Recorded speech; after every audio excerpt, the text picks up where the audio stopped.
রেসিপিটা আমি আমার মা থেকে শিখেছি। আমার আম্মু বেগুন ভর্তা বানালে বেগুন এই স্টাইলের ভর্তা বানাইতো।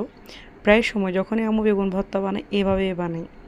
তো আমার বিয়ের পরে যখন আমার হাজব্যান্ড প্রথমবার আমাদের বাসায় যায়, তখন আম্মু এই সেম রেসিপিটা করে। আর আমার হাজব্যান্ড ওইবারে নাকি প্রথমবার খাইছে। তো খাওয়ার পর তখন তো নতুন জামাই, বুঝেন নাই, নতুন জামাই তখন একটু লাজুক, মানে যা দিছে অল্পগুলো নিয়ে খাচ্ছে, মানে নেক্সট বার আর নিতে পারতেছে না।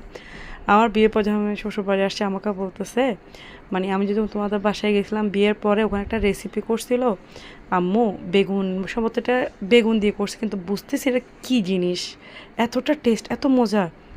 তা আমি বলছি হ্যাঁ, মনে পড়ছে কি, বেগুন ভর্তা হতো না, এটা বেগুন ভর্তা এরকম কেন, তা হাতে এটা বেগুন ভর্তা বলতে এটা আম্মু বেগুন ভর্তা করে, করার পরে একটা ডিম দেয়, ডিম দিয়ে এগুলো আবার ভালো করে তেলের মধ্যে বুনা বুনা করে। ও মাই গড, ওটা এত মজা। এরপর থেকে আমার জামাইটা একদম ফেভারিট হয়ে গেছে। আর যখনই বেগুন ভর্তা বানাই আমার জামাই আমাকে বারবার রিকোয়েস্ট করে এরকম করেই বানাইতে, আম্মুর স্টাইল করে বানাও, মানে খেতে অনেক মজা।